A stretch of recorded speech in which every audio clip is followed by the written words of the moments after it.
June 26, 1943. Prokhorovka, Soviet Union.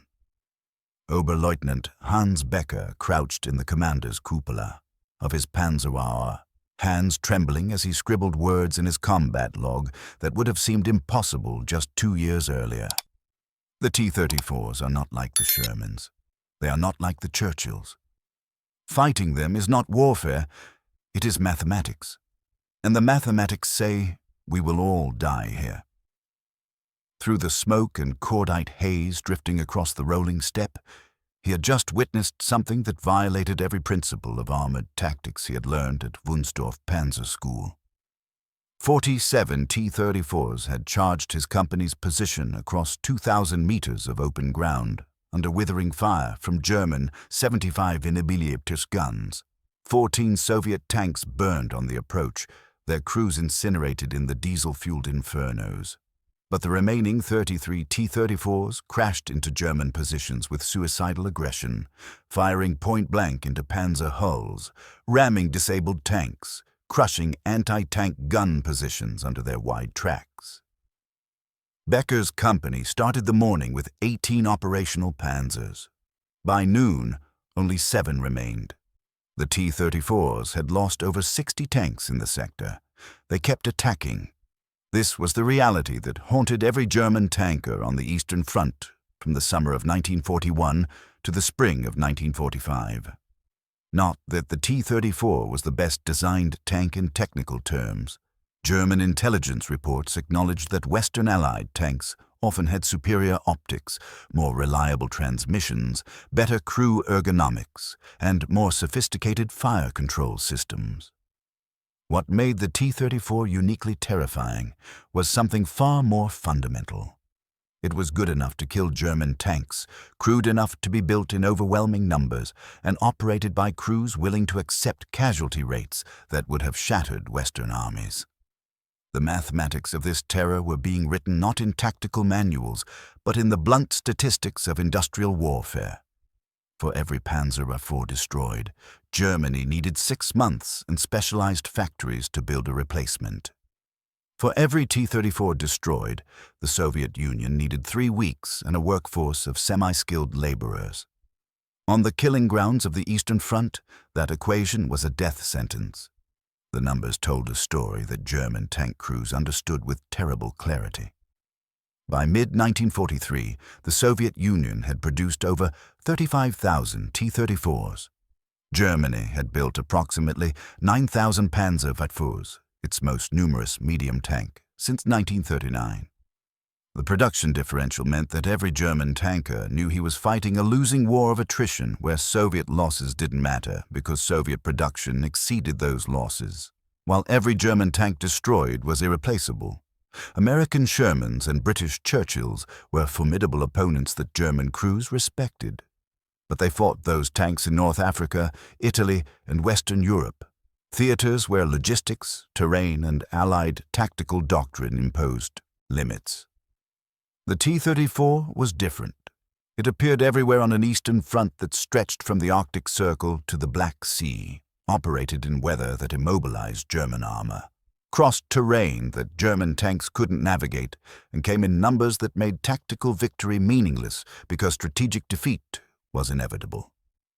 The roots of this existential fear lay 3 years earlier in the planning rooms of German Army headquarters in the autumn of 1940, where Wehrmacht intelligence officers prepared assessments of Soviet armored strength for the upcoming invasion.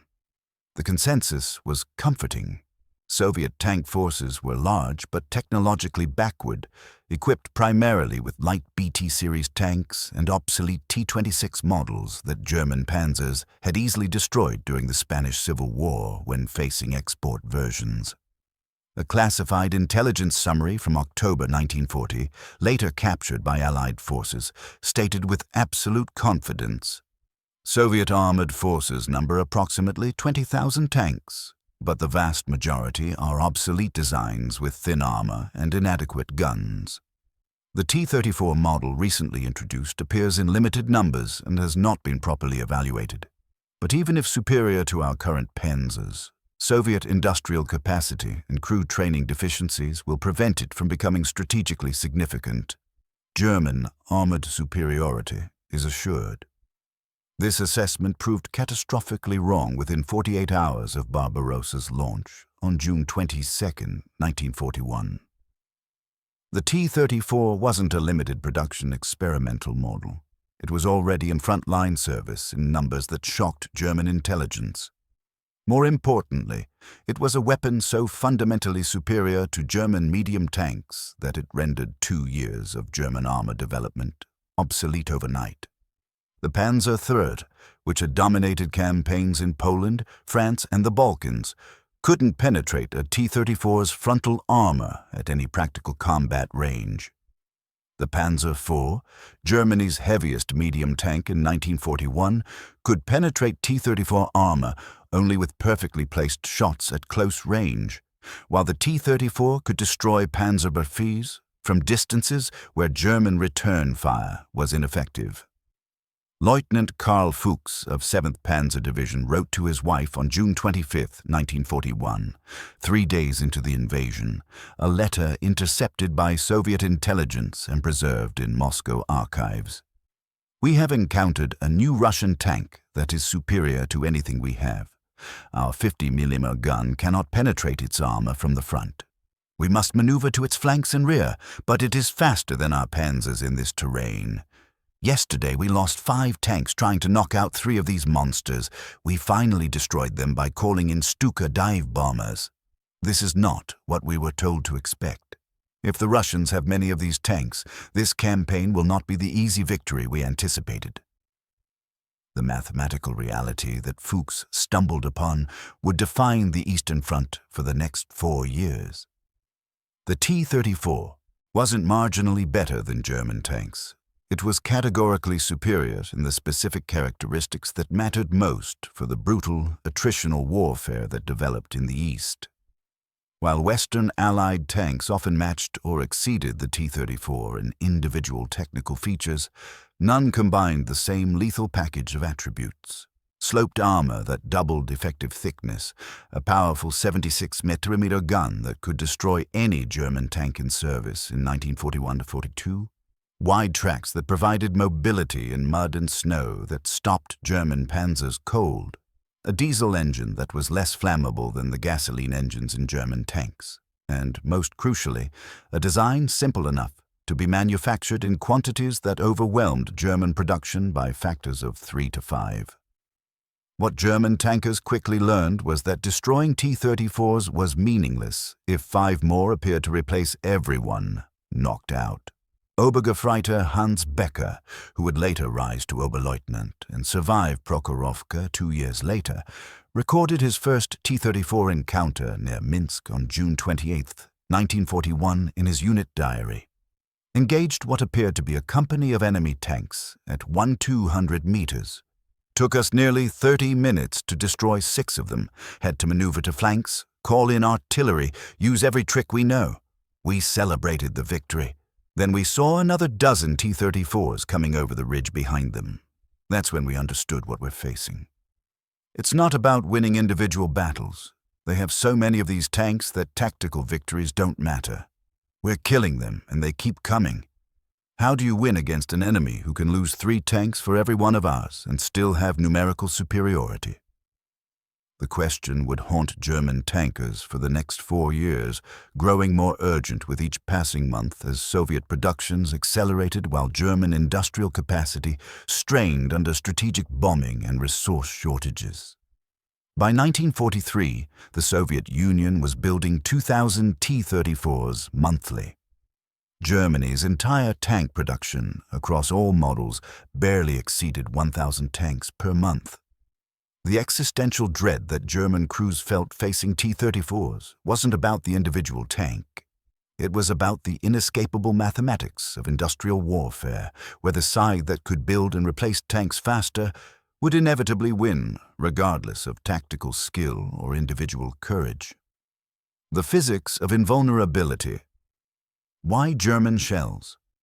Bounced The technical superiority that made the T-34 so terrifying to German crews began with a single revolutionary design decision made by Soviet engineer Mikhail Koshkin in 1937: sloped armor.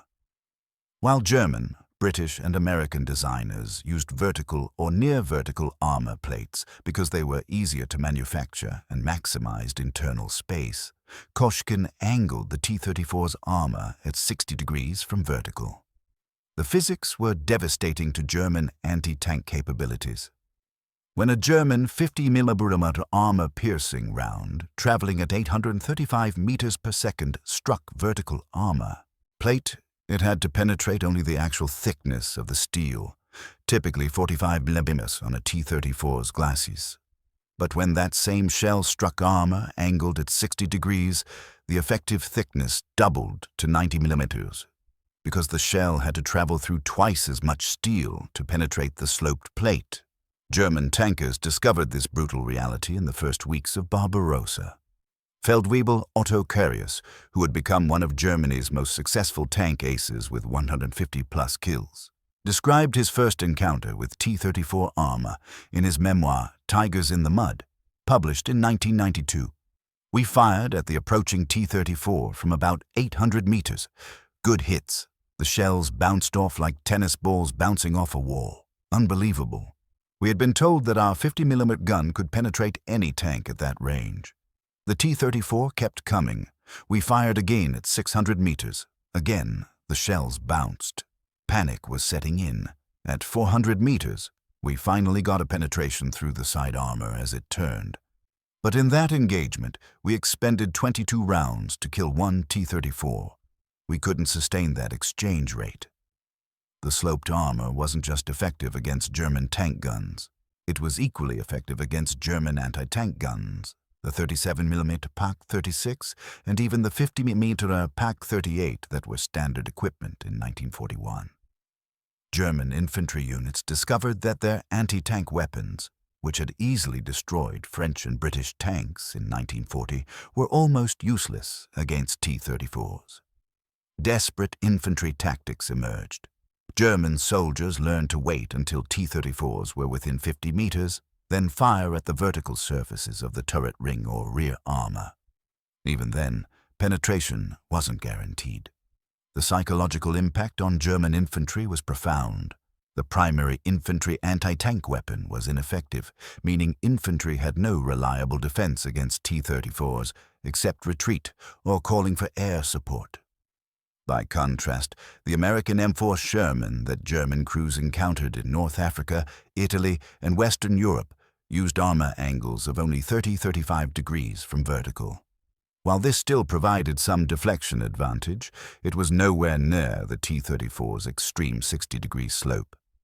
More importantly, Sherman armor was typically 51mm thick on the frontal hull, giving it an effective thickness of about 60 millimeters when angled. German 75mm guns could penetrate this reliably at combat ranges. British Churchill tanks used very thick armor, 102 meters on later models, but it was vertical or nearly vertical, making it penetrable by German 80mm guns at reasonable ranges. The T-34's combination of reasonable thickness, 45mm, with extreme slope, created effective protection equivalent to 90mm of vertical armor, while keeping weight manageable for the chassis and engine. German field reports from late 1941 contained increasingly desperate recommendations. A report from Panzer Group II dated October 15, 1941 stated, "Standard anti-tank doctrine is ineffective against T-34 tanks. Current standing orders to engage enemy armor at $800, 1,000 meters, range must be revised. Recommended engagement distance against T-34 is 300 meters or less, preferably from flank or rear aspects. Frontal engagements at range are discouraged unless using 80mm anti-aircraft guns in ground roll. This recommendation effectively concedes tactical advantage to enemy armor, as closing to 300 meters places our tanks at extreme risk. However, attempting to engage T-34s at normal combat ranges wastes ammunition and exposes our positions without achieving kills. The recommendation was a tacit admission that German tank doctrine had been invalidated. Pre-war German tactical training emphasized engaging enemy armor at maximum effective range, typically 800 pound 200 meters, where German optics, fire control, and gun accuracy provided advantages. Against T-34s, this doctrine was suicide. German tanks had to close to point-blank range where T-34s could devastate them with first-shot kills. The psychological burden on German crews was immense. Every approach to engagement range meant accepting that the enemy could kill you long before you could hurt them. The terror of unstoppable mobility, winter and the Rasputitsa. The second characteristic that made the T-34 uniquely terrifying was its mobility in conditions that reduced German Panzers to immobile pillboxes. The T-34's 19-inch wide tracks, nearly double the width of Panzer III's 10-inch tracks, distributed the tank's 26-ton weight over a much larger surface area, giving it a ground pressure of only 10.5 pounds per square inch. German medium tanks had ground pressures of 14 to 15 psi. This seemingly minor difference became strategically decisive in the mud and snow that dominated the Eastern Front for 8 months of every year. The Rasputitsa, the season of mud that occurred during spring thaw and autumn rains, transformed the Eastern Front into an impassable morass where German panzers sank to their hulls while T-34s continued operating. Hauptmann Wilhelm Ritter recorded the horror of the October 1941 Rasputitsa in his diary, entries preserved in the German military archives at Freiburg. October 12th, the autumn rains have begun. Roads that were adequate 3 days ago are now bottomless mud. Our Panzer IIIs cannot move off the roads without immediately bogging down. Recovery is impossible. We lack the towing capacity to extract a mired Panzer. The Russians continue advancing. Their T-34s move through this mud as if it were solid ground. We watch them maneuver around our positions, and we cannot pursue. We can only dig in and hope they don't concentrate against us. This is a nightmare. Superior enemy who can move while we cannot is the definition of tactical helplessness. The statistics validated Ritter's observations. During the critical period from October 15th to November 15th, 1941, when German forces were attempting to advance on Moscow before winter, the Rasputitsa reduced German armored mobility by an estimated 75%. Panzer divisions that should have been advancing 30-40 kilometers daily were struggling to move 5 kilometers. Meanwhile, Soviet tank brigades equipped with T-34s maintained operational mobility, conducting flanking maneuvers and counterattacks that German forces couldn't respond to because they literally couldn't move their tanks off the roads. German forces watched T-34s bypass their positions cross-country, while German panzers sat immobilized, able to fight only if the T-34s chose to engage them. The winter of 1941-42 brought even worse horrors. Temperatures dropped to -40 degrees Celsius, cold enough that German tank engines wouldn't start without lighting fires underneath them to warm the oil. Gasoline engines in German panzers required careful cold weather starting procedures that took 30-45 minutes in extreme cold. The T-34's diesel engine, while not immune to cold weather problems, was significantly more reliable. Diesel fuel didn't evaporate like gasoline, and the compression-ignition diesel engine didn't require electrical ignition systems that froze in extreme cold. More critically, diesel fuel had a higher flash point, making it less likely to ignite when the tank was hit, a crucial survivability advantage that German crews bitterly noted. Lieutenant Heinrich Eberbach, serving with 18th Panzer Division outside Moscow in December 1941, wrote in a letter to his brother, intercepted by Soviet intelligence, "We have become stationary targets. The temperature is -38 degrees. Our Panzers will not start. We build fires under the engines each morning and sometimes get them running by noon, but movement is limited to a few kilometers before mechanical failures force us to stop. The Russians attack with T-34s that seem unaffected by the cold. They maneuver around us while we sit frozen. Yesterday, a T-34 destroyed 3 of our Panzers that couldn't move to engage it properly. The crews tried to traverse their turrets to track the target, but the hydraulic systems were frozen. The Russians simply drove to optimal firing positions and destroyed us at leisure. We are not fighting a battle. We are being executed.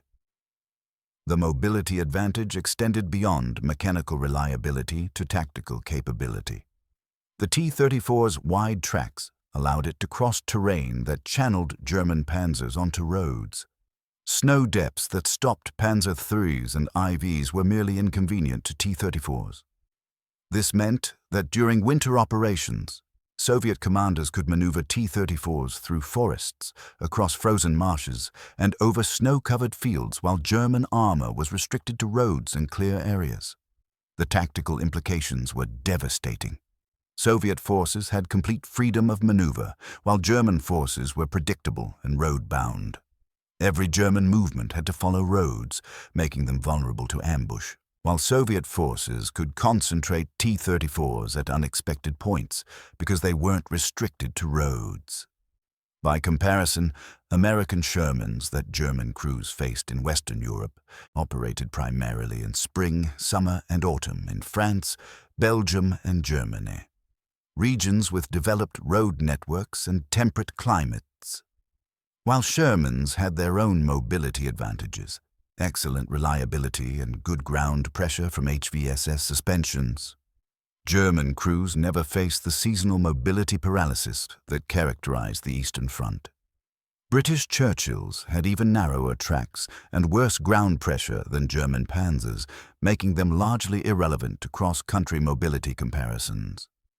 The T-34 was uniquely designed for Russian conditions, and that design gave it an advantage over German armor that transcended mere technical specifications. The arithmetic of endless replacement, production mathematics. The third and perhaps most psychologically devastating aspect of facing T-34s was the arithmetic of industrial production that made every tactical victory strategically meaningless. German tankers quickly learned that destroying T-34s accomplished nothing because Soviet factories replaced destroyed tanks faster than German crews could kill them. The mathematics were brutal and inescapable. In 1942, Soviet factories produced 12,520 T-34s. German factories produced 2,605 Panzer IVs, 1950 Panzer IIIs, and 78 Tiger Ice, a total of 4,633 tanks across all models. The Soviets were building tanks at nearly 3 times the German rate, and the overwhelming majority were T-34s, a single standardized model that was good enough to fight any German tank except the late-war Tigers and Panthers. By 1943, the disparity widened catastrophically. Soviet production reached 15,112 T-34s that year. German production totaled 5,966 tanks of all types, including the new Panthers and Tigers that were supposed to restore German armor superiority. But even the fearsome Tiger I was produced in tiny numbers. Only 1,035 were built during the entire war. For every Tiger that German factories delivered, Soviet factories produced approximately 60 T-34s. The strategic implications were inescapable. Germany could never win a war of attrition where they needed to destroy 60 enemy tanks to balance the loss of one of their best tanks. Hauptmann Hermann Bauck, one of Germany's most successful Panzer commanders, understood this mathematics with painful clarity. In a post-war interview conducted in 1979, Bauck explained the psychological impact on German crews. "My men were excellent tankers. They consistently achieved kill ratios of 3 or 4 to 1 against T-34s, sometimes higher. In any rational military assessment, we were winning, but we weren't winning. Every battle we destroyed more T-34s than we lost Panzers. Every battle we retreated because the Russians still had more tanks than we did. You cannot explain to young soldiers why their tactical victories produce strategic defeats. They kill 30 T-34s and lose 10 Panzers. Next week, the Russians attack with 50 T-34s. We kill 30, lose 8 Panzers. Next week, they attack with 60 T-34s. The mathematics are demoralizing. Individual courage and skill become meaningless when the enemy has infinite replacement capacity. The production differential wasn't just about quantity, it was about strategic flexibility. When Germany lost a Panzer Beaufort, that tank was irreplaceable for months. The complex manufacturing process required specialized facilities, skilled workers, and increasingly scarce resources. By 1943, strategic bombing was disrupting German production, and resource shortages meant that building one tank required sacrificing other military production. When the Soviet Union lost a T-34, replacement took weeks. The T-34 was designed for rapid production by semi-skilled workers using simple tooling. The Soviets had evacuated entire tank factories ahead of German advances in 1941, moved them out 500 kilometers east to the Urals, and resumed production within months. A feat of industrial mobilization that would have been impossible with complex tank designs. German field reports documented the psychological impact of facing endless T-34s. A morale assessment from Army Group Center, dated March 1943, stated, "Tank crews report increasing stress related to the perception that tactical successes are strategically irrelevant. Crew confidence remains high in their ability to destroy enemy tanks in individual engagements. However, crews express fatalism regarding overall outcomes." Quote from Tank Commander, "We kill them and they keep coming. How long can we keep winning battles and losing the war?" This perception is corrosive to morale and must be addressed through improved equipment and reinforcements. But improved equipment and reinforcements never came in sufficient numbers because Germany couldn't match Soviet industrial capacity. The contrast with Western Allied tanks was stark. American Sherman production eventually reached 49,234 units, but German forces on the Western Front never faced the sustained numerical superiority that characterized the Eastern Front. In Normandy, German panzer divisions fought outnumbered, but not overwhelmingly so. Units could be rotated out of line for rest and refit. Logistics functioned. The Western Allies didn't employ the human wave tactics that Soviet commanders used because Western casualties mattered politically in ways that Soviet casualties didn't. A Sherman destroyed was a tragedy that affected American public opinion. A T-34 destroyed was a statistic that barely registered in Soviet strategic planning. German tankers facing Shermans knew they faced a competent, well-equipped enemy. German tankers facing T-34s knew they faced an industrial system that considered tanks expendable and could afford to trade 3 T-34s for 1 Panzer IV until German tank forces ceased to exist through simple arithmetic. The gun that killed at range, firepower disparity. The T-34's 76.2 mm F-34 main gun represented the fourth terror that German crews faced. A weapon that could destroy their tanks at ranges where German return fire was ineffective. The F-34 fired a 6.3 kilogram armor-piercing round at 662 meters per second, capable of penetrating 69 mm of vertical armor at 1,000 meters, more than sufficient to penetrate any German medium tank's armor at that range. By contrast, the Panzer III's 50 mm KWK-38 could penetrate only 46 meters of vertical armor at 1,000 meters, insufficient against T-34's sloped armor, which presented an effective thickness of 90 mm. Even the Panzer IV's short-barreled 75 mm KWK-37, standard in 1941-42, was a low-velocity gun designed for infantry support that could barely penetrate 41 mm at 100 meters, essentially useless against T-34 armor. This firepower disparity created a tactical nightmare for German crews. Oberst Hans Karl von Luck, commanding officer of 7th Panzer Division's Reconnaissance Battalion, described a typical 1941 engagement in his memoir. We spotted a group of 5 T-34s at approximately 1,500 meters. Standard doctrine, engage at maximum effective range. We opened fire with our Panzer IIIs and IVs. No penetrations observed. The T-34s returned fire. First salvo destroyed one of our Panzer IV. Second salvo destroyed a Panzer III. We closed range to 800 meters, still no penetrations on the T-34s. They destroyed another of our tanks. At 400 meters, we finally achieved penetrations by shooting at the turret ring and lower hull. We destroyed 3 T-34s. They destroyed 5 of our tanks. We withdrew, which was the intelligent decision. Continuing the engagement would have resulted in our complete destruction. The firepower advantage persisted, even after Germany upgunned its medium tanks. The Panzer IV AUSV-F2, introduced in spring 1942 with the long-barreled 75mm K-40, could finally penetrate T-34 armor at reasonable combat ranges, typically 800 to 1,000 meters. But by then, the T-34 had established psychological dominance. German crews had spent a year being outgunned, and that experience created lasting caution. Even when technical parity was achieved, German tankers approached T-34 engagements with the knowledge that any mistake would be fatal, and that the enemy had numerical superiority that made trading losses unacceptable.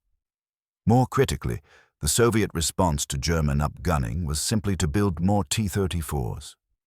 The Soviets didn't need to match every German improvement immediately. They could accept that individual German tanks were superior because they had 5 T-34s for every German tank. This asymmetric approach frustrated German tactical advantages. A single Panzer IV AUSV with a long 75mm gun was superior to a single T-34 model 1942 in most engagement scenarios.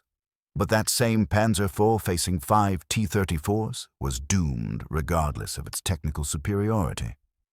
German crews learned to fear scenarios where they achieved tactical excellence, high kill ratios, superior maneuver, better gunnery, but still lost because they were outnumbered by an enemy that could afford losses that would be catastrophic for German forces. When the Soviets did upgrade the T-34's firepower with the T-34-85 in 1944, mounting an 85mm gun, the firepower balance tilted decisively against German medium tanks again. The 85mm could penetrate 100 mm of vertical armor at 1,000 meters, sufficient to destroy even the front armor of a Panther tank if striking a non-sloped surface. German responses: the Tiger II with its 80mm gun, the Jagd Panther tank destroyer, were technically superior, but produced in numbers too small to matter strategically. Germany built 489 Tiger IIs. The Soviet Union built 23,213 T-34-85s. The mathematics remained devastating. For every German technical improvement, the Soviet response was to build more T-34s. By comparison, the American 75mm gun mounted on most Shermans was roughly equivalent to German medium tank guns, adequate but not overwhelming. British 6-pounder and 17-pounder guns on Churchills and Fireflies were effective but not terrifying because they weren't backed by the overwhelming numerical superiority that characterized T-34 deployments. German crews facing Western Allied tanks engaged in a relatively balanced firepower competition where individual crew skill and tactical positioning mattered. German crews facing T-34s engaged in an unbalanced competition where Soviet firepower was sufficient and Soviet numbers were decisive. The doctrine of acceptable losses, Soviet operational philosophy. The fifth characteristic that made T-34s uniquely terrifying was not the tank itself, but the operational philosophy of the forces employing it. Soviet commanders used T-34s in ways that would have been unthinkable to Western Allied commanders, accepting casualty rates of 60–70% in individual operations because Soviet industrial capacity could replace destroyed tanks and Soviet political structures, could ignore casualties that would have toppled Western governments. German tankers discovered that destroying T-34s didn't stop Soviet attacks. It merely reduced the number of T-34s that reached German positions. The psychological impact was profound. No matter how successful German defensive gunnery was, T-34s always got through in sufficient numbers to overwhelm positions. The Battle of Prokhorovka on July 12, 1943 demonstrated Soviet operational philosophy in its most extreme form. Rotmistrov's 5th Guards Tank Army, equipped primarily with T-34s, attacked German positions held by the ZQSS Panzer Corps with over 500 tanks. Soviet planning accepted that losses would be catastrophic, but calculated that sufficient T-34s would survive to reach German positions where close-range combat would negate German technical advantages. The attack proceeded as planned. German tanks and anti-tank guns destroyed over 300 T-34s in the approach across open ground. The remaining 200-plus T-34s crashed into German positions at point-blank range, destroying panzers with flanking shots, ramming disabled vehicles, and generally creating chaos that made German technical superiority irrelevant. Oberscharführer Rudolf von Ribbentrop, a Panther tank commander at Prokhorovka, described the horror in his post-war memoir. "They came across the open ground like a brown wave. We destroyed them by the dozens. The killing was mechanical: load, aim, fire, watch the T-34 explode, traverse to next target. I personally destroyed 11 T-34s that morning, but they kept coming. Eventually, they were so close we couldn't depress our guns low enough to engage them. They were crushing our infantry positions, ramming our tanks from the side and rear. The battlefield was covered with burning T-34s, but there were always more." That's what I remember most, not the fear of being killed, but the knowledge that no matter how many we destroyed, we would eventually be overwhelmed by sheer numbers. This tactical approach, accepting 60% losses to achieve operational objectives, was uniquely Soviet. Western Allied forces would have considered such casualty rates catastrophic failures requiring immediate tactical revision. German doctrine emphasized preserving forces for sustained operations and avoiding Pyrrhic victories where tactical success came at unsustainable cost. Soviet doctrine treated tanks as expendable munitions. If spending 300 T-34s to destroy 50 German panzers achieved operational objectives, that was acceptable because Soviet factories would replace the 300 T-34s in 6 weeks, while German factories couldn't replace 50 panzers in 6 months. The mathematics favored the side willing to accept enormous losses because those losses were temporary, while German losses were permanent. German tank crews facing this doctrine experienced psychological stresses that Western Front veterans didn't encounter. Unteroffizier Hans Schmidt, a loader on a Panzer IV, explained in a 1997 interview, "The Americans and British fought intelligently. They used cover, coordinated with infantry and artillery, withdrew when casualties mounted. You could predict their tactics. The Russians just attacked. They came straight at you, losing tanks at every range band, but never stopping. You knew that destroying T-34s didn't matter because more would come. The question wasn't whether you'd destroy enemy tanks. You always did. The question was whether you'd run out of ammunition before they ran out of tanks. Usually, the answer was yes." The operational doctrine extended to crew training and replacement. Soviet tank crew training was minimal by Western standards, often only a few weeks of instruction before being sent to frontline units. This resulted in poor individual crew performance, with Soviet tanks often firing wildly, maneuvering clumsily, and making tactical errors that German crews could exploit. But the Soviet system compensated for poor individual performance through overwhelming numbers and willingness to accept training casualties. A poorly trained T-34 crew might survive only 1 or 2 engagements before being destroyed, but the tank would be crewed again by another minimally trained crew, and eventually that T-34 would kill a German tank. German tankers couldn't exploit Soviet crew deficiencies because there were always more T-34s crewed by fresh, poorly trained soldiers who would make the same mistakes but eventually succeed through attrition.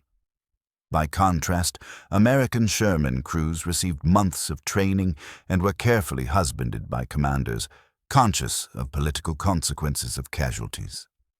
British Churchill crews were similarly well trained and employed conservatively. German crews facing Western Allied armor engaged enemies who valued their lives and equipment, enemies who would retreat when losses mounted, enemies whose operations could be disrupted by inflicting casualties. German crews facing T-34s engaged enemies who valued objectives over survival, enemies whose operations couldn't be disrupted by casualties because Soviet political structures were indifferent to losses, enemies whose willingness to accept catastrophic casualties made conventional tactical calculations irrelevant. The diesel advantage. Survivability under fire. The sixth terror that defined T-34 encounters was a characteristic German tankers initially underestimated: the T-34's diesel engine. While German and Western Allied tanks used gasoline engines, the T-34 used the V2 diesel, an aluminum V12 derived from aircraft engines. This seemingly minor difference had profound implications for survivability. Gasoline has a flash point of -43 degrees Celsius and vaporizes readily, meaning gasoline-fueled tanks that were penetrated often burst into flames instantly. Diesel fuel has a flash point of 52 degrees Celsius and requires sustained heat or pressure to ignite, meaning diesel-fueled tanks that were penetrated had a significantly higher chance of not catching fire. German crews nicknamed gasoline-powered tanks Ronsons or Tommy Cookers because they lit up first time, every time, when penetrated. The same dark humor applied to their own Panzers. Feldwebel Otto Carius described the psychological impact in his memoir. When your Panzer is hit, you have perhaps 3 to 5 seconds to bail out before the gasoline ignites and turns the crew compartment into a crematorium. We all knew men who didn't make it out in time. You can hear them screaming for those few seconds before the fire consumes them. Facing T-34s was terrifying, not just because they could penetrate our armor, but because we knew that being hit meant dying in fire. The T-34's diesel engine gave Soviet crews a significant survivability advantage. While penetration still frequently resulted in crew casualties from spalling, metal fragments from the armor breaking off and ricocheting through the crew compartment, or from ammunition explosions, the reduced fire risk meant that T-34 crews had better chances of surviving penetrations and escaping. More critically for German psychological warfare, T-34s that were penetrated often didn't burn dramatically. German crews would score what appeared to be a killing hit, see the T-34 stop and assume it was destroyed, only to watch the same T-34 reappear in a later engagement after field repairs. This created the perception that T-34s were almost impossible to permanently destroy, adding to their psychological impact. The diesel advantage extended to operational range and logistics. Diesel engines are more fuel efficient than gasoline engines, giving the T-34 an operational range of approximately 400 kilometers on roads compared to 200 to 250 kilometers for German medium tanks. This meant T-34s could operate deeper behind German lines during offensive operations and could be supplied less frequently during sustained campaigns. German crews discovered that encircling T-34 formations didn't necessarily eliminate them because T-34s could break out and drive to friendly lines on their fuel reserves, while German Panzers required constant resupply to maintain mobility. German tankers also noted that diesel engines were mechanically simpler and more durable than gasoline engines. The T-34's V2 diesel could operate for 200–300 hours between major overhauls, compared to 100 to 150 hours for German tank engines. While this might seem like a minor advantage, it meant that T-34s maintained operational readiness longer during sustained campaigns. German Panzer divisions frequently found their effective tank strength declining not through combat losses, but through mechanical attrition as engines wore out and required factory-level repairs. Soviet tank brigades maintained higher operational readiness percentages because T-34 engines simply broke down less frequently. By comparison, American Shermans used gasoline engines and suffered the same fire vulnerability as German tanks. The Western Allies eventually developed wet stowage for ammunition to reduce fire risk, but the basic vulnerability remained. British Churchills also used gasoline engines. Neither Western Allied tank force had the survivability advantage that diesel gave T-34 crews. German tankers facing Shermans and Churchill knew that penetrating hits usually meant kills because the vehicles would burn. German tankers facing T-34s knew that penetrating hits might not produce kills, that the same T-34 might be back in action within days, and that even destroying a T-34 completely didn't significantly impact Soviet operational capacity because replacements arrived faster than German crews could destroy them. The simplicity of crude effectiveness, maintenance, and reliability. The seventh aspect that made T-34s terrifying was their mechanical simplicity, which translated into operational reliability that German Panzers couldn't match. The T-34 was designed with the explicit philosophy that crude effectiveness beats sophisticated complexity in combat conditions. While German tanks featured precision engineering, tight tolerances, and advanced systems, the T-34 used rough castings, loose tolerances, and simple mechanisms that could be maintained by semi-skilled crews with basic tools under field conditions. This design philosophy meant that T-34s stayed operational in conditions that sidelined German Panzers. German field reports consistently noted the T-34's mechanical durability. A technical assessment from Panzer Gruppe 1, dated September 1941, stated, "Captured T-34 examination reveals construction quality far below German standards. Welds are rough, machining is crude, components show poor finishing. However, the vehicle functions effectively despite these deficiencies." More surprisingly, field testing reveals that loose tolerances and simple designs make the T-34 easier to maintain under combat conditions than German vehicles with superior manufacturing quality. Recommendation: German tank design philosophy should incorporate Soviet emphasis on field maintainability over manufacturing precision. The recommendation was ignored because changing German tank design philosophy would have required redesigning entire production systems. But the observation was accurate. T-34s could be field repaired by their crews using tools carried on the tank. German Panzers required specialized tools and often factory-level repair for mechanical issues that T-34 crews could fix on the battlefield. Transmission problems, the most common mechanical failure in both tanks, could be addressed by T-34 crews in a few hours. Similar transmission problems on German Panzers required recovering the vehicle to rear area workshops for repairs that took days or weeks. Oberst Hans von Luck described watching a damaged T-34 being repaired in the field during a temporary ceasefire for prisoner exchange in October 1942. The Russian tank had thrown a track, a common problem for both sides. We watched from 200 meters distance as the three-man crew used tools from their vehicle to repair the damage. It took them approximately 90 minutes. They worked with brute force methods, hammering components into alignment, using the tank's own weight as a jack. When complete, they drove away.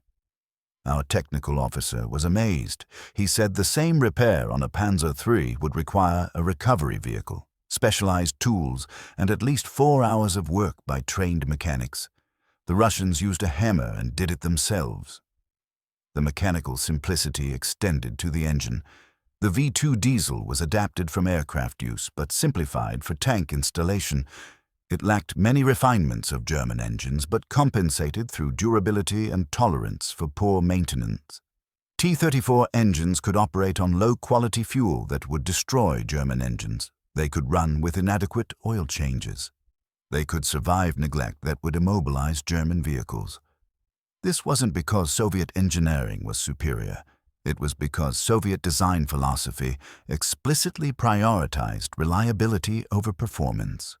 A T-34 engine that produced less power than German engines but never broke down was more valuable than a German engine that produced more power but required constant maintenance. German tankers discovered that mechanical attrition worked in Soviet favor. During sustained operations, German Panzer divisions saw their effective strength decline steadily as vehicles broke down and required rear area repair. A Panzer division that started an operation with 120 operational tanks might have only 60 operational after 2 weeks of combat, not because 60 had been destroyed in combat, but because 30 were destroyed and 30 broke down mechanically. Soviet tank brigades maintained higher operational readiness because T-34s broke down less frequently and could be field repaired more easily. This meant that as campaigns progressed, the numerical superiority that Soviet forces started with actually increased because German effective strength declined through mechanical attrition, while Soviet effective strength remained relatively stable. The contrast with Western Allied tanks was instructive. American Shermans were renowned for mechanical reliability, arguably the most reliable tank of World War II in terms of consistent operation.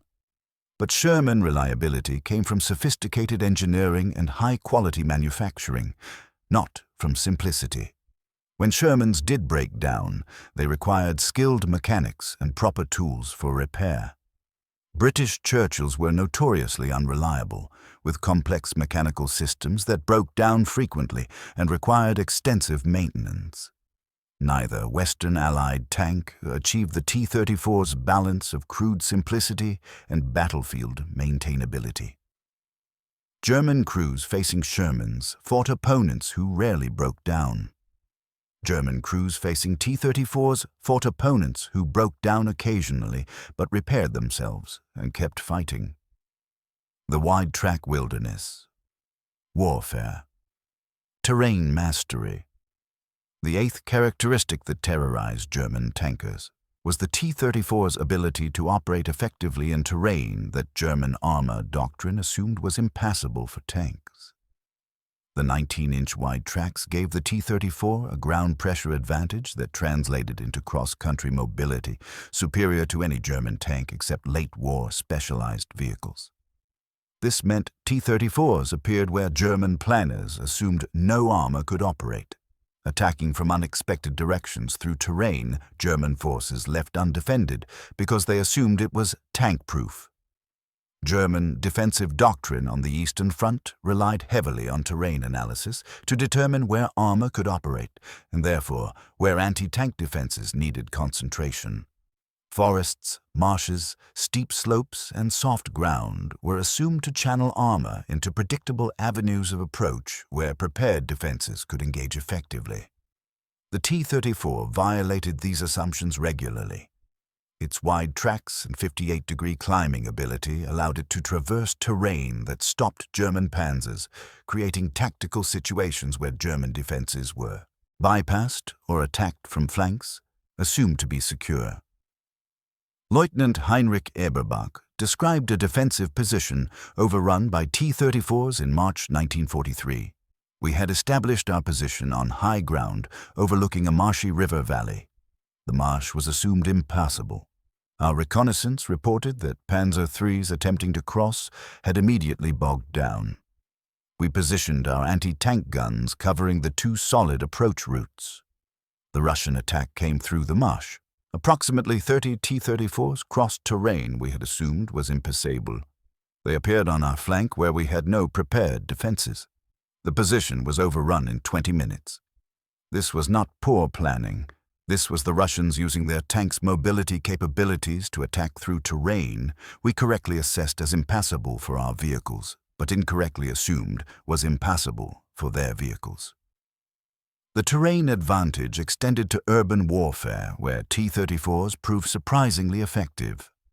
The wide tracks distributed weight effectively over rubble. allowing T-34s to operate in destroyed urban areas where German panzers couldn't maneuver. During the Battle of Stalingrad, T-34s operated directly in the city streets and rubble piles, supporting infantry and engaging German armor at point-blank range.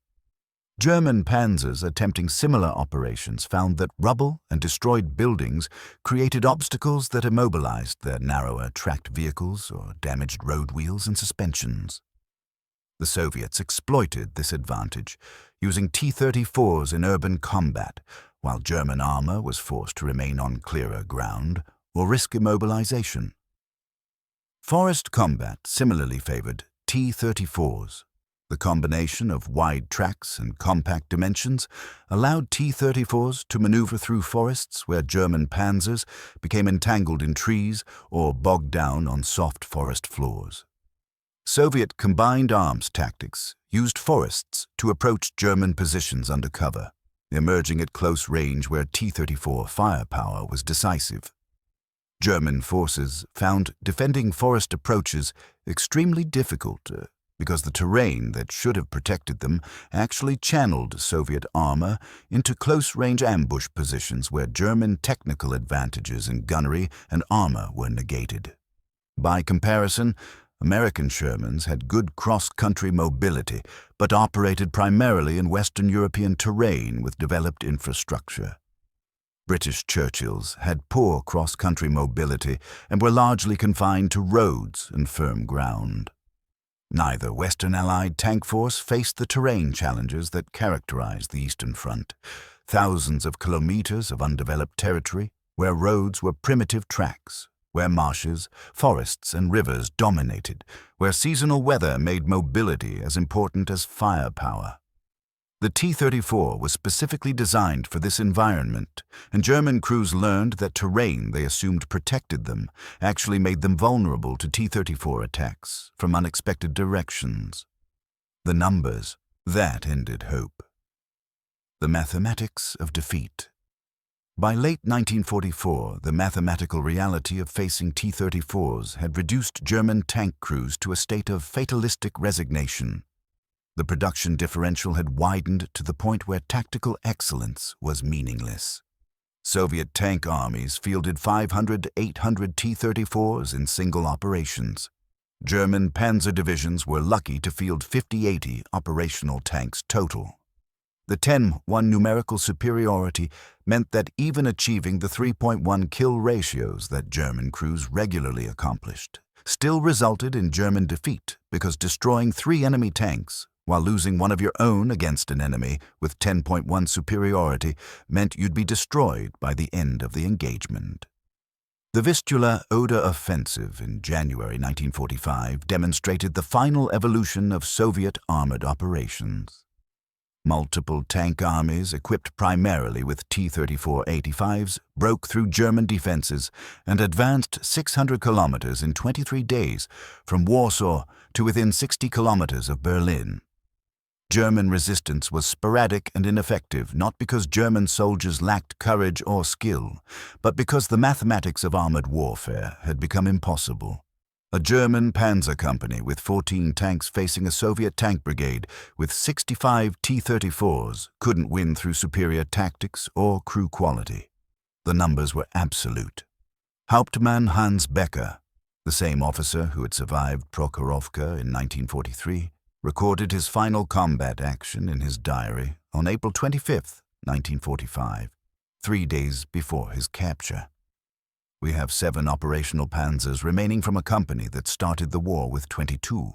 This morning we engaged a Soviet tank column, I estimate over 100 T-34s. We destroyed 12 from ambush positions before being forced to withdraw. The Russians didn't even slow down. They absorbed our ambush, located our positions, and continued advancing while a detachment hunted us. We are irrelevant to their operations.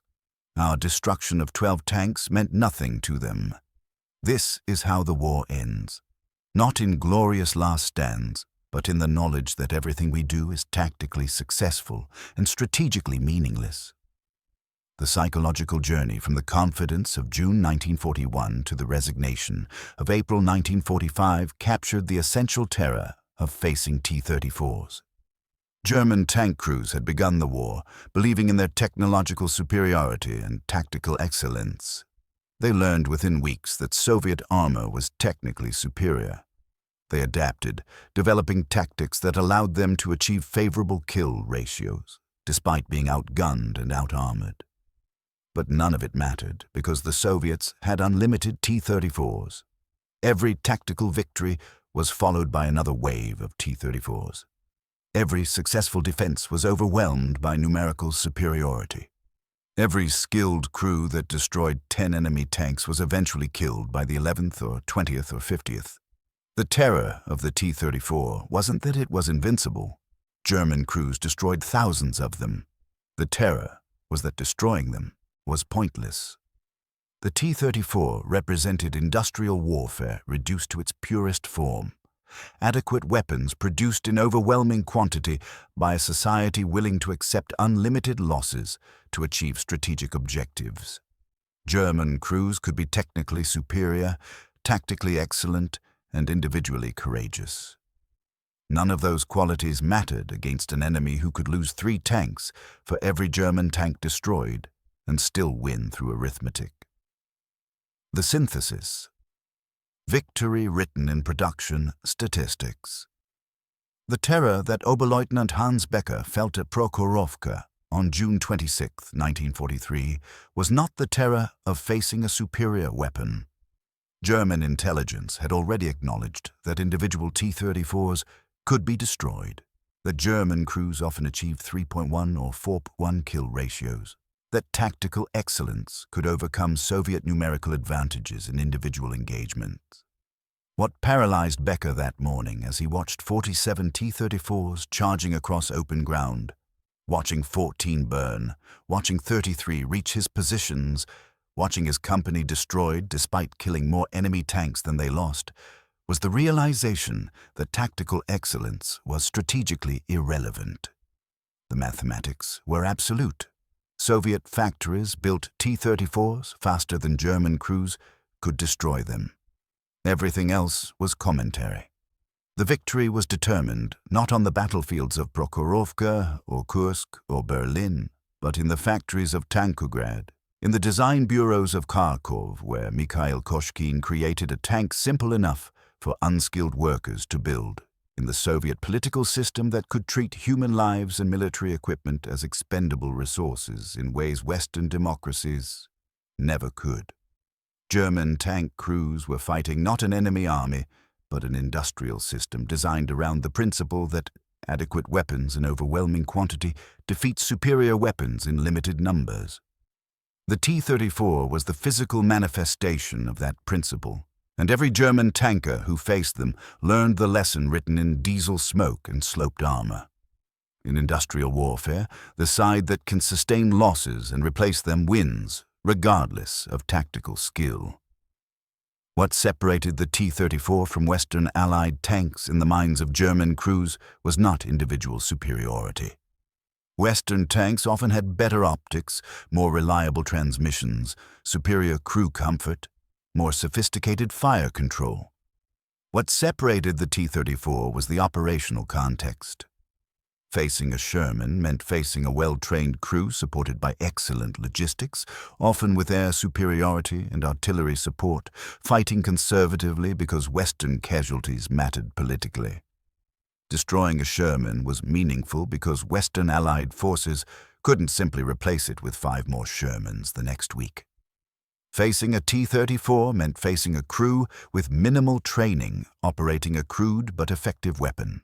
Part of a force that accepted 60% casualties as operationally acceptable, backed by factories that built 2,000 tanks monthly. Destroying a T-34 was meaningless because 5 more would arrive before the week ended. General Hermann Balck, who commanded Panzer divisions on both eastern and western fronts, captured this distinction in testimony before the U.S. Army Historical Division in 1979. "I fought Americans in France and Russians in Ukraine. Both were dangerous enemies.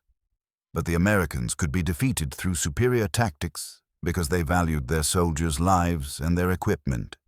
If you inflicted casualties, they would pause, reorganize, bring up additional resources. The Russians never paused. They attacked regardless of losses. At Kharkov in 1943, we destroyed over 600 Soviet tanks in 2 weeks.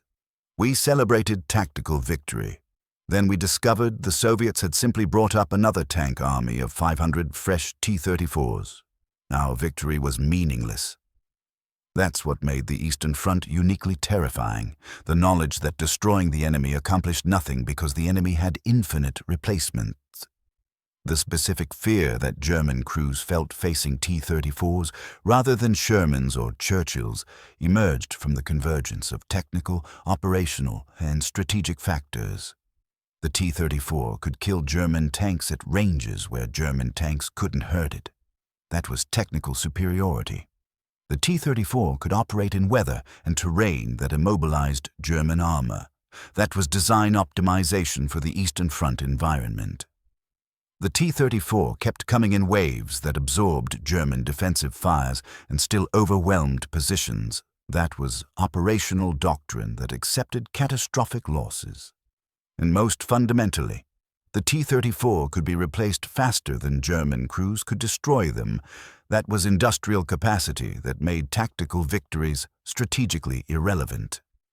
By April 1945, as Soviet tank armies equipped with T-34-85s smashed through the final German defenses around Berlin, the transformation from German confidence to German resignation was complete. The Panzer force that had swept across Europe in 1939-40 with technological superiority and tactical excellence had learned through 4 years of brutal attrition that none of those advantages mattered against an enemy who could lose 3 tanks for every German tank destroyed and still win through arithmetic. The Tigers and Panthers that Germany developed to counter the T-34 were technically superior in almost every measurable way: better armor, better guns, better optics, better crew ergonomics. They were also produced in numbers too small to matter strategically. Germany built 1,355 Tigers and 5,976 Panthers during the entire war. The Soviet Union built 84 out of 70 T-34s. The mathematics were inescapable. The final engagements in the rubble of Berlin demonstrated the ultimate futility of German technical excellence against Soviet industrial capacity. German cruising King Tigers, the most powerful tanks ever deployed in World War II, with armor that T-34-85s couldn't penetrate frontally and 80mm guns that could destroy any Allied tank at 2,000 meters, fought desperately against Soviet tank armies that simply surrounded them, accepted losses, and destroyed them through sheer numbers. A King Tiger could destroy 20 T-34s in a single engagement and still be overwhelmed by the 21st through 40th tanks that followed. The technical superiority that German engineers had achieved came too late, in numbers too small, against an enemy whose industrial system could afford to lose 4 tanks for every German tank destroyed and still achieve victory through attrition. Oberleutnant Hans Becker survived the war, captured by Soviet forces on April 28, 1945, just days before Germany's surrender. He spent 4 years in Soviet captivity, released in 1949, and returned to West Germany, where he worked as an automotive engineer until his retirement in 1978. In 1982, he published a memoir titled The Mathematics of Defeat, a tank commander's war on the Eastern Front. The final chapter synthesized 4 years of combat experience facing T-34s into a single devastating conclusion. We were the finest tank crews in the world. Our training was superior. Our tactical doctrine was proven. Our courage was unquestioned. We fought against an enemy whose individual tank crews were often poorly trained, whose tactics were crude, whose willingness to accept losses seemed inhuman. And we lost. We lost because in industrial warfare, excellence is less important than adequacy multiplied by overwhelming numbers. The T-34 was adequate armor to stop our guns at combat range, adequate firepower to destroy our tanks, adequate mobility to operate in Russian conditions, adequate reliability to stay operational, but there were tens of thousands of them. We destroyed them by the hundreds, by the thousands. It didn't matter. More kept coming. By 1943, every German tanker understood that we were fighting a war we had already lost. The only question was how long until the mathematics caught up with us. For some, the answer was Kursk. For others, Ukraine or Poland, or finally Germany itself. For me, it was Berlin, April 1945, watching T-34s that looked almost identical to the ones I'd first encountered in June 1941. Crude, simple, effective, rolling through streets where German children had played. The T-34 didn't defeat us through superiority. It defeated us through mathematics, and mathematics is absolute. The post-war assessments by Western military analysts confirmed what German tankers had learned through bitter experience. A comprehensive 1947 study by the U.S. Army Ordnance Department comparing all World War II tanks concluded the T-34 was not the best tank of World War II in any single technical category. The German Tiger had superior armor and firepower. The American Sherman had superior reliability and crew ergonomics. The British Churchill had superior armor thickness. But the T-34 was the most effective tank of World War II because effectiveness must be measured not by technical specifications but by strategic impact. The T-34 could be built in numbers that made German tactical excellence irrelevant, could operate in conditions that immobilized German armor, and could be employed in ways that Western armies would have considered criminally wasteful, but which Soviet political structures permitted. Against this combination of adequate performance and overwhelming numbers, German technical superiority proved meaningless. The legacy of German crews' fear of the T-34 extended far beyond World War II, shaping Cold War military doctrine on both sides. NATO planning for potential conflict with the Soviet Union was dominated by the knowledge that Soviet forces would employ the same operational philosophy that had defeated Germany, accepting enormous losses to achieve strategic objectives, fielding adequate weapons in overwhelming numbers, operating in ways that Western casualties' sensibilities couldn't match. The T-34's spiritual descendants, the T-54, T-55, T-62, T-72, were all designed around the same philosophy Koshkin pioneered in 1937, simple enough to be built by the tens of thousands, adequate enough to threaten enemy armor, optimized for the specific conditions where they would fight, rather than designed to excel in all conditions. German veterans who survived the Eastern Front carried the psychological scars of facing T-34s for decades. Reunions of Panzer veterans in the 1960s and 70s inevitably featured discussions comparing Eastern and Western Front experiences. The consistent conclusion, Western Front combat was dangerous but comprehensible, a war where tactical skill and technical excellence could achieve local victories that had strategic meaning. Eastern Front combat against T-34s was existentially terrifying because tactical victories were strategically meaningless, because destroying enemy tanks accomplished nothing, because every day more T-34s appeared regardless of how many had been destroyed the day before.